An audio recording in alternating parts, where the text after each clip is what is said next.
Did you know that you're already a deeply talented artist? Because you are, and I'm going to prove how you are today.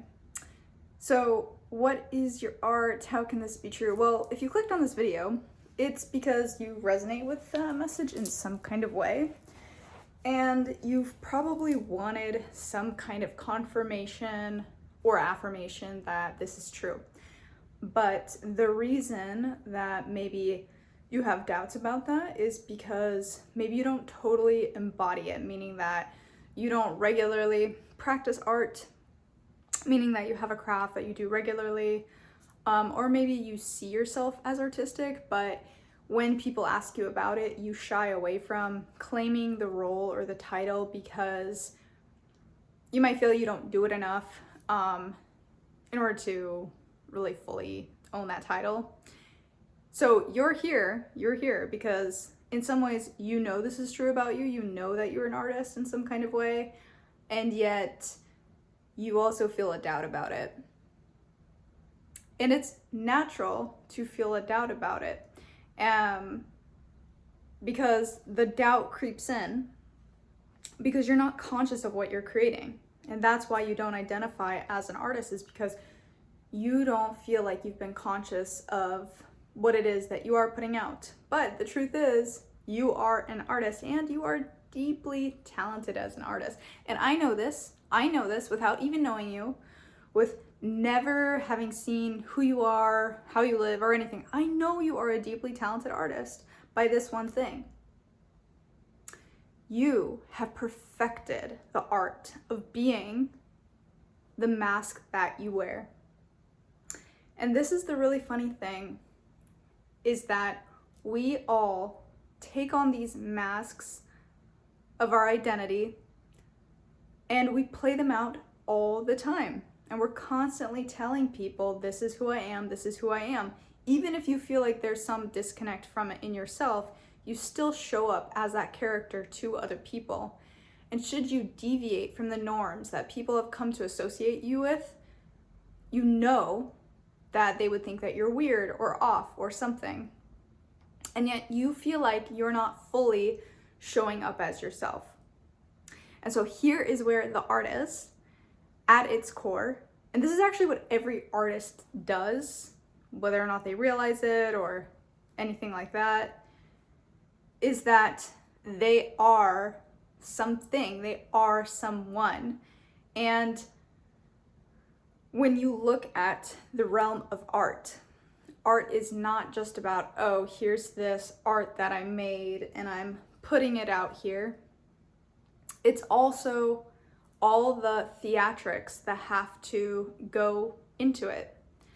And I'm going to take this back to when we were kids. So when we were kids, we used to play with toys, and the toys, whether you're a boy or a girl, you would play with toys and you would imagine them having some kind of characteristics and you were controlling them. And you might even saw them as an extension of yourself because you were giving them voices, you were making them move, whatever it was, you were the operating force and you were giving it life.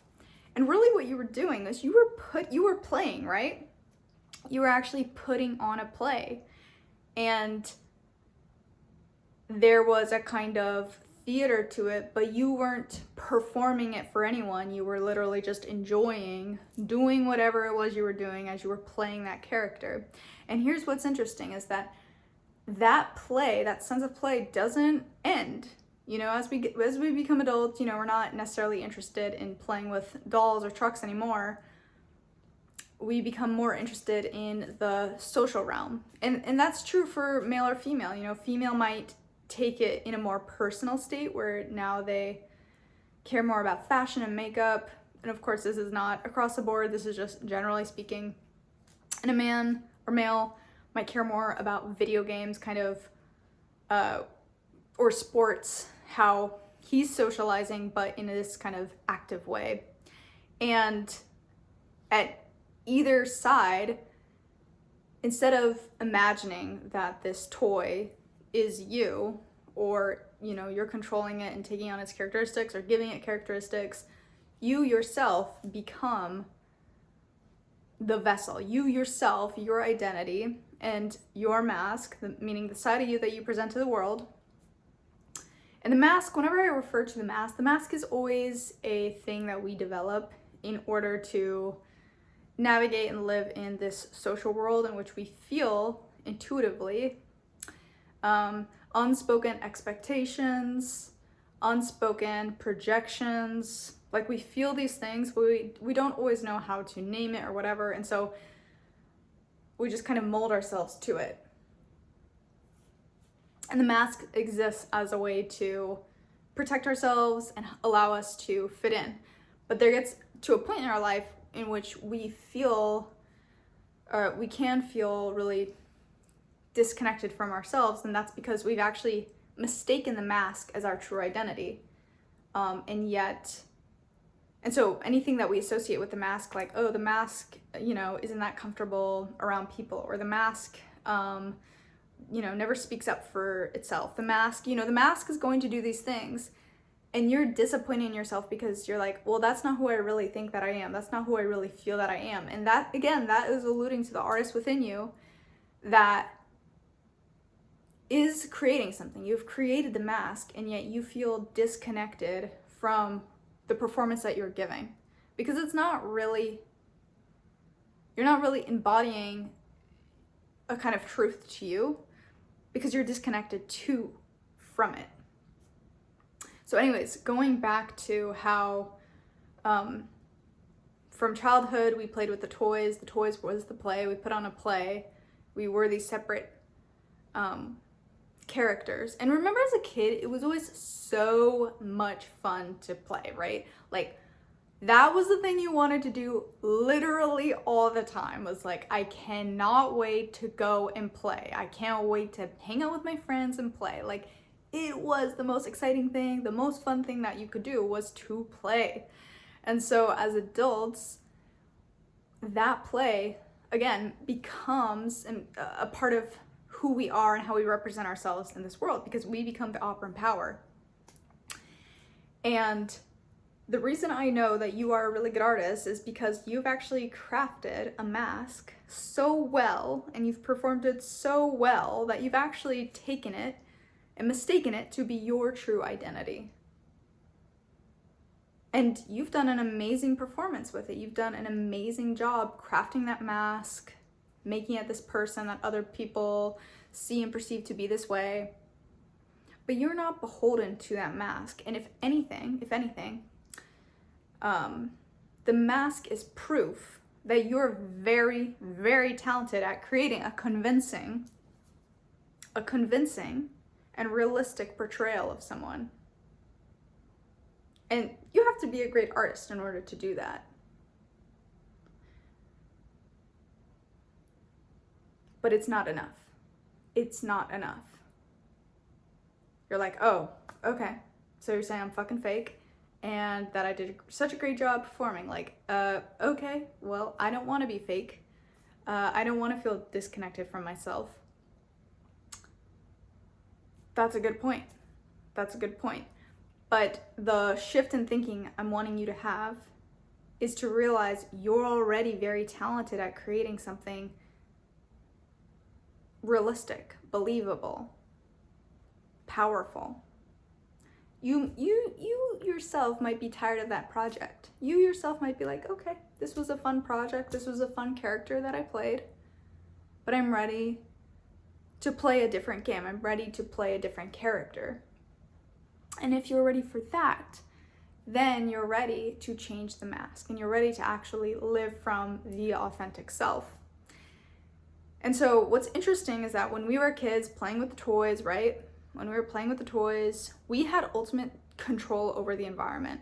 If we were playing with other kids, they had control too, but you could make up any kind of rules just because you wanted to. You could say, hey, I have invincibility.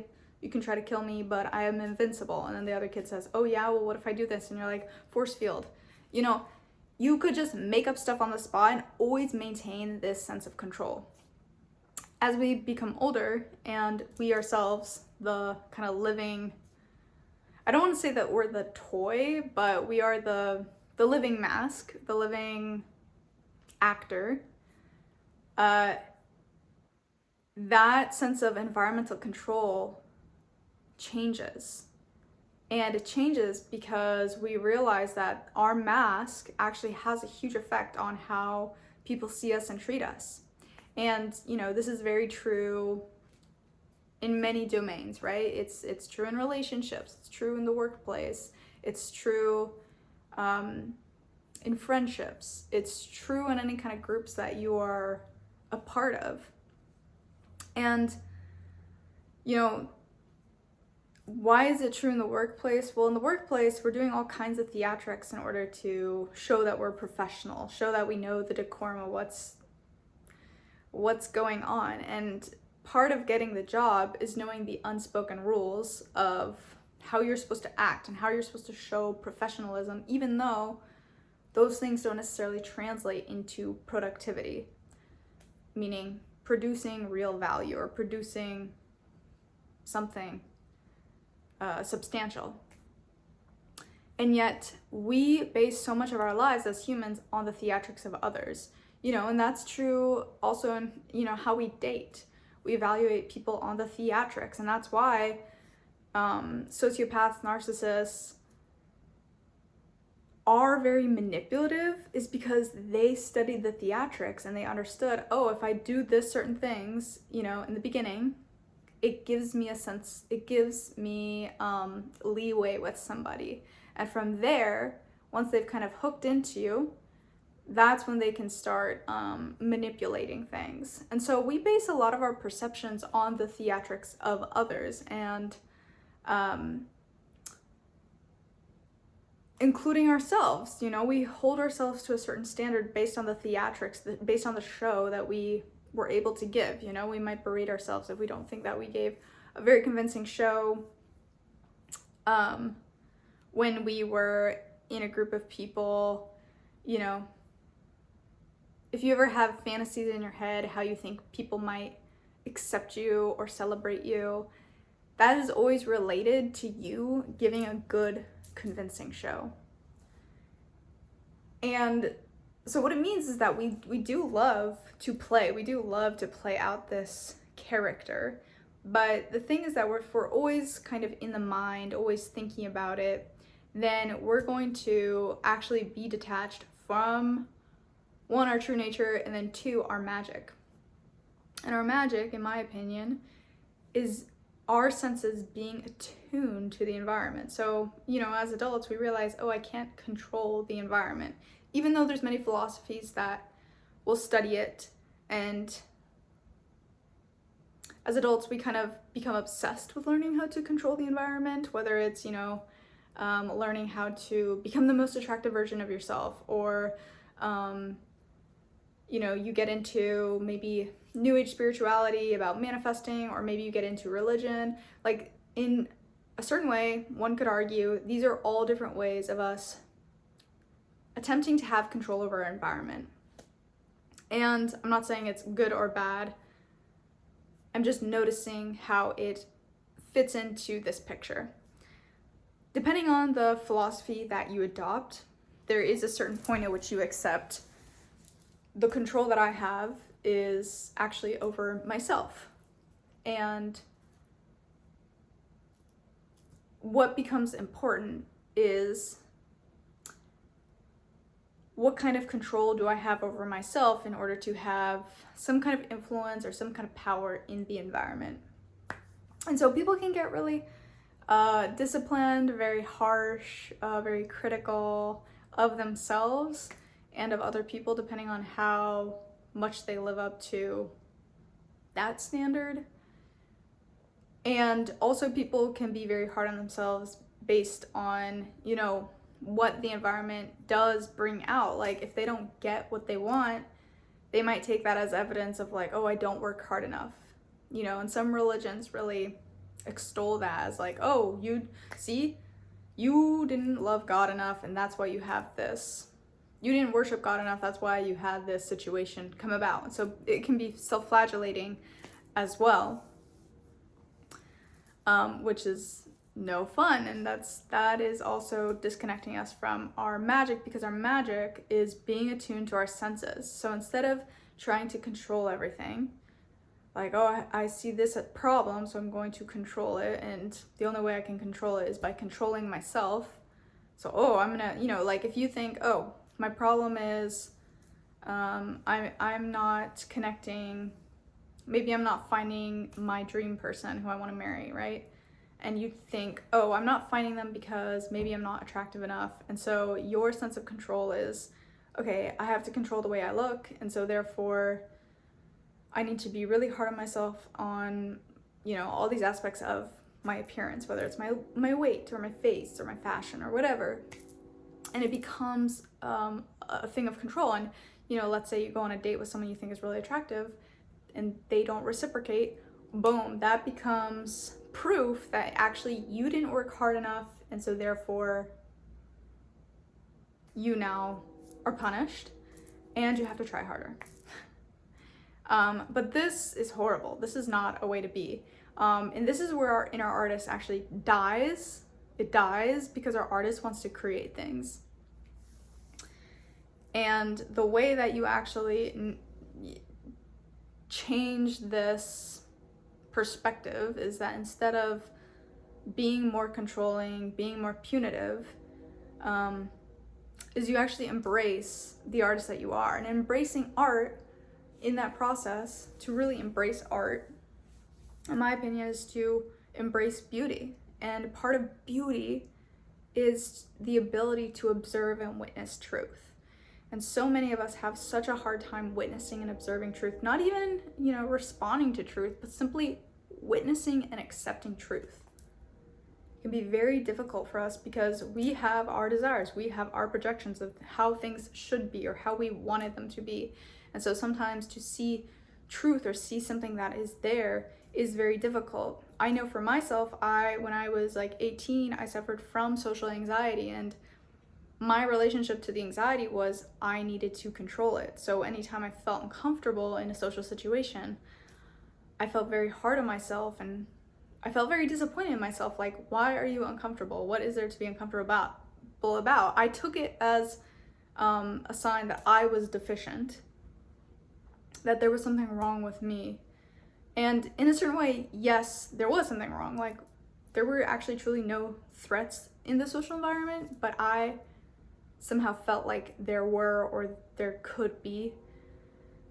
And the solution to that was actually just cultivating the ability to have an experience and just accept it without needing to control it, without putting a label on it, punishing it, and then responding to correct it. It was just, okay, it's here. And it's okay that it's here. And I understand that it's here. And just because it's here doesn't mean it's always going to be here. And that for me was a critical first step to not living in that control state, controlling of the mask, all these kinds of things. And that's where your sense of artistry really flourishes, is your ability to just observe what's here, what's there. Because there is so much that we actually fail to even see because of what we project. And so artistry really comes alive in two ways, in which one, you actually stop becoming the villain in your story because you assume that all the problems in your life are because you are deficient. Your mask, the character you created, is deficient. You stop assuming that. And then two, you also see things for what they are. You also start to see people for who they are. And you stop being attached to how you can necessarily control the situation to how can I enjoy the situation.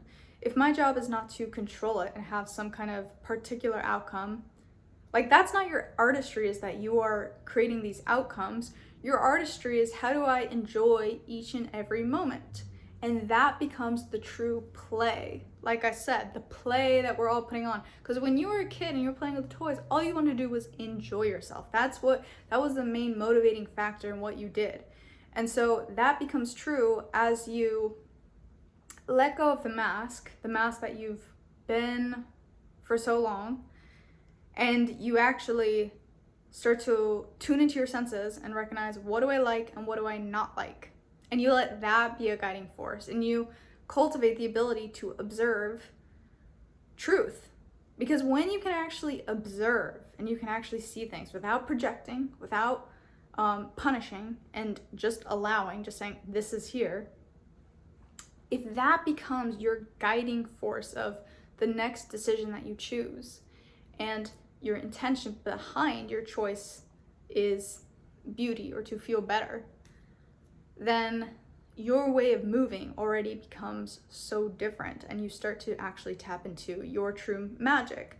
And there's almost a paradox here where you're tapping into the magic, and so internally you actually come alive. You actually feel like you're embodying the actor because you are actually connected to your senses. Your senses are a part of the play.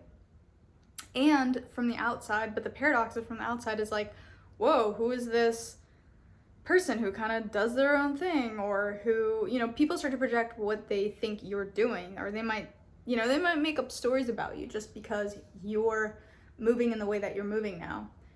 And they might think like, oh, wow, they're such an artist. Oh, they're so, they might kind of put you in labels like, oh, they're this kind of person, this kind of person.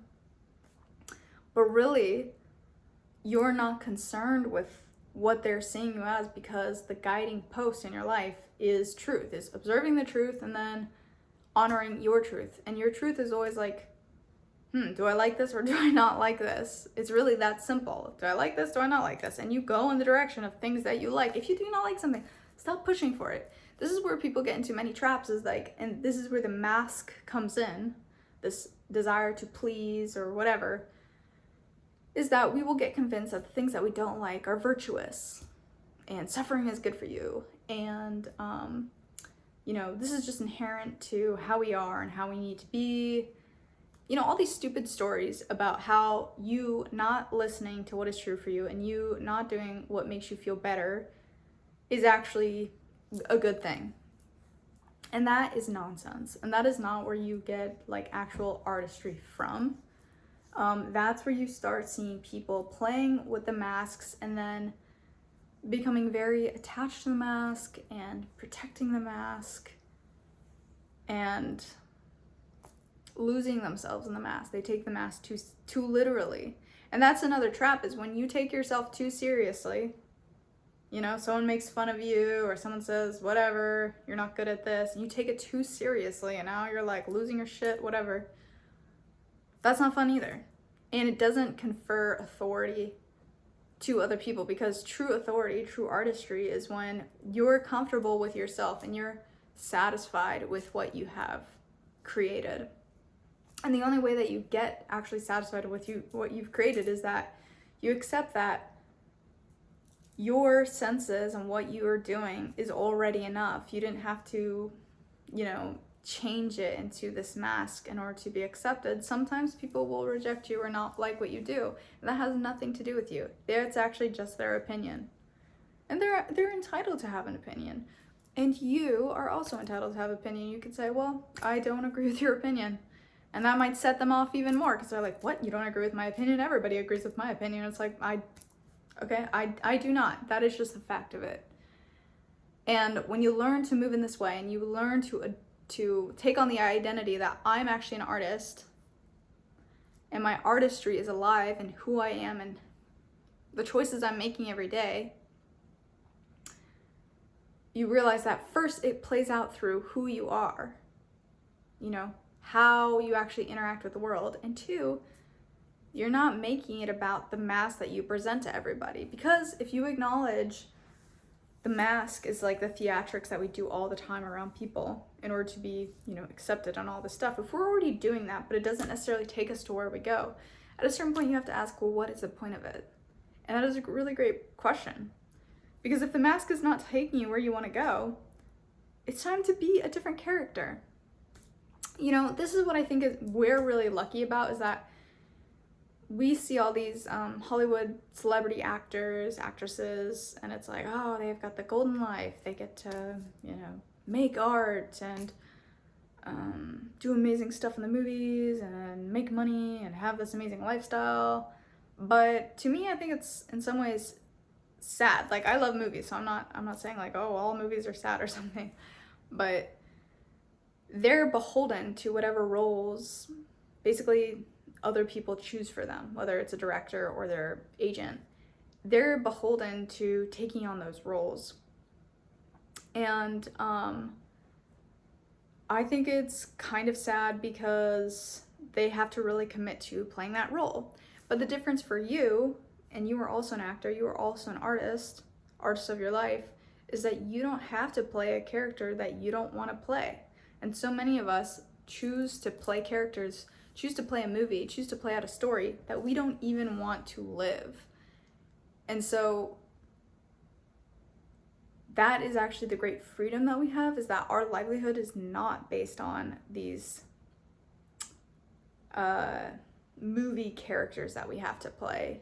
Although many of us feel like we actually are doing that, and we probably are, because the truth is we're all doing theatrics all the time, and it's time to ask, well, is this the movie I really want to play? Is this the story I really want to play? Do I like this or not? That is where your artistry starts to come through, because like I said, if you can acknowledge that, oh wow, I've been playing a mask, and the mask, it served me well enough to be where I am. If you're feeling discontent in your life, you're feeling anxious or not well or sad, then that can be a sign that it's time to become a different character. It's time to change the role, and the mask that you've been wearing doesn't have to be permanent. It doesn't have to be who you are, and it's actually time to connect to who you really are. If you feel ready to do that, I do offer coaching, one-on-one coaching sessions, and you can see there is a link in the description with Calendly. Go ahead and click that, and we can have a complimentary consultation to see if we would be a good fit together and see how my coaching would work for you. I also have a free PDF also linked below that is about how to overcome people's judgments. This can be also a really great way to tapping into your artistry, because it is a flowchart, so it walks you through when you are feeling judged or you're feeling upset, how to work through that judgment. Because that can also be a really hard way in which we stay attached to our masks, is because we're fearing some kind of punishment if we don't listen to someone's judgment, or we punish ourselves based on the judgment someone gave us, or we just feel sad and misunderstood. So it can really help you move through that emotion and not be stuck by that. So in this video, I discussed how you are actually an amazing artist already, and you might not have realized it, but in a very to-the-nose way, you have been playing, acting, making art your whole life, and that character has been the mask that you've been wearing in order to convince other people that you're normal, you're acceptable. And really, if you are not feeling connected to that mask anymore, you're feeling like something is up, you're feeling disconnected from who you are, well then it's time to realize that you are not just that mask, and that you are really the artist, the operant force underneath that, and that you can change at any time. I wish you well, and I will see you in the next one. Bye.